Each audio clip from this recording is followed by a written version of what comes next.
सर्वभूतस्थिता यो मां भजते तो मां स्थिता सर्वथा वर्तमानोपि स योगी मयि वर्तते।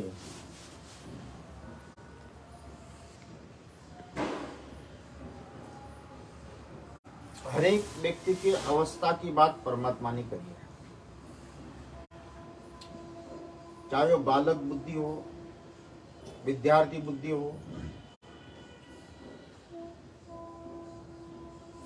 चाहे वानप्रस्थ बुद्धि हो, गृहस्थ बुद्धि हो, ब्रह्मचारी बुद्धि हो, संन्यास बुद्धि हो, हर एक बुद्धि की व्याख्या परमात्मा ने करी है। भगवान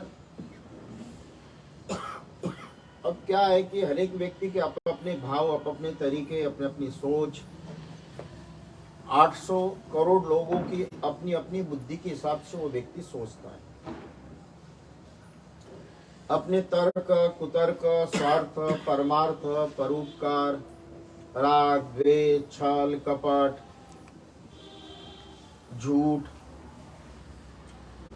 अगर ऐसो लेवल देखें तो अधिकतर व्यक्ति कपटी और झूठे होते हैं।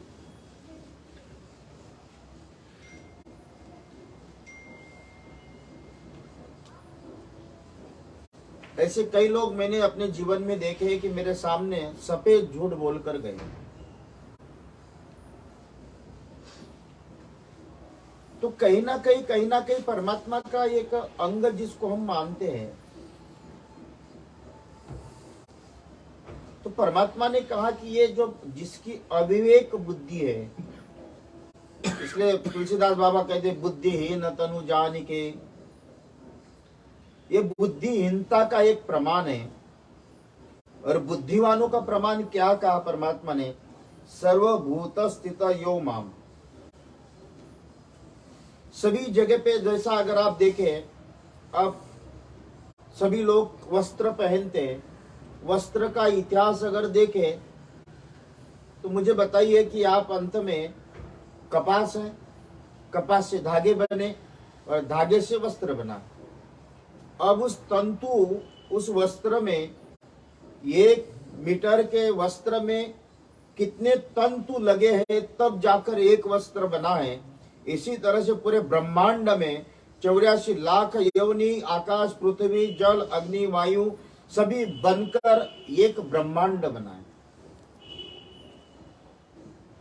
अब इस ब्रह्मांड में है कौन? परमात्मा।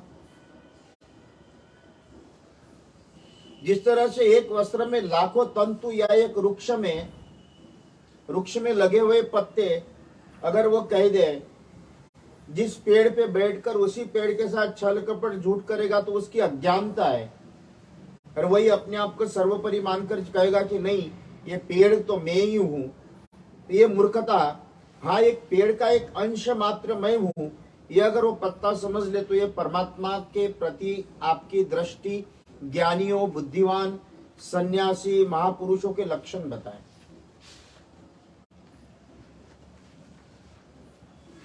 तो भगवान यही कहते हैं कि अर्जुन, अगर उन सभी के पूरे पूरे संसार में मुझे देखकर मेरा ही मैं चला रहा हूं, ये भाव अगर उसके मन में आ जाए,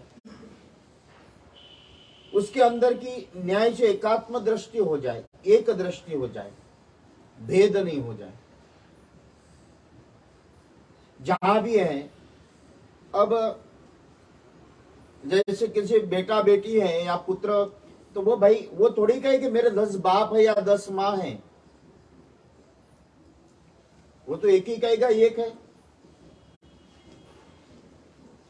या कोई 10 शादियां करने से कोई व्यक्ति इसको कहते हैं कि हम लोग कोई सत्यवादी या 10 जगह पे भटकने वाला पापी आत्मा, इसको कोई किसी भी प्रकार से वो ये नहीं कहा जाता कि वो बहुत धार्मिक है।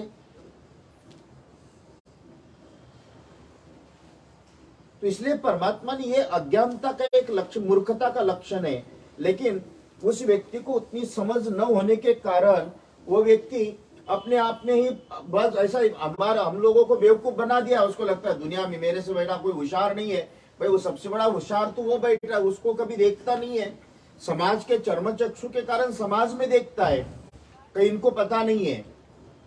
बिल्ली को जैसा लगता है कि मैं मल त्याग रही हूं, वो मल कोई देखता नहीं है, ढांकने का प्रयत्न करता है।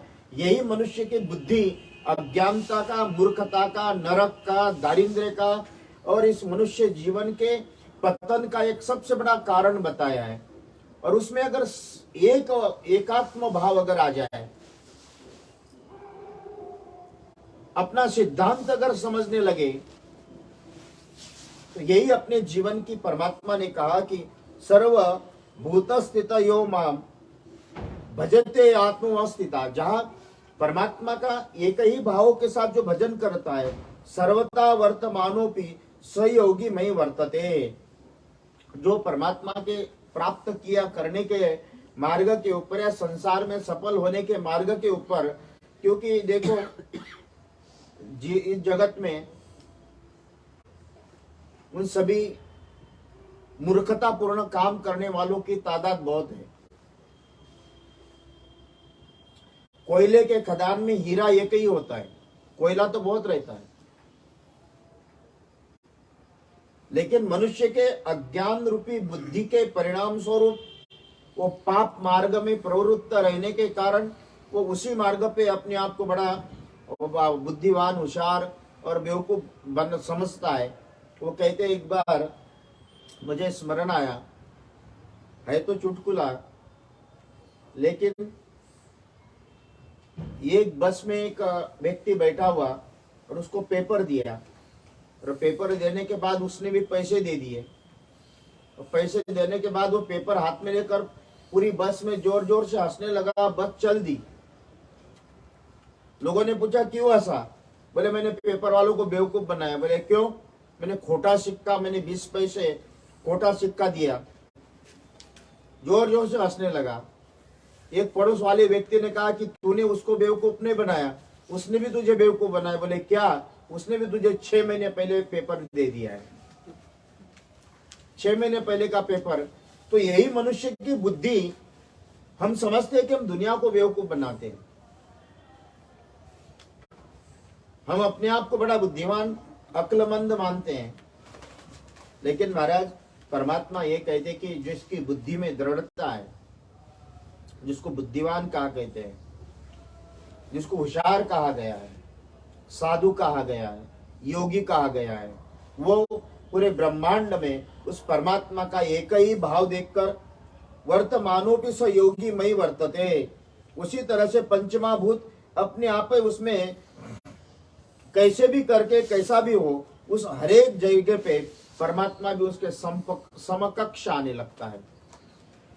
बुद्धि की विवेकतापूर्ण बुद्धि उसमें अपने आप उसके समकक्ष आकर, और परमात्मा उसके अंदर विद्यमान जो है वो अंतरात्मा में प्रकट होते हैं।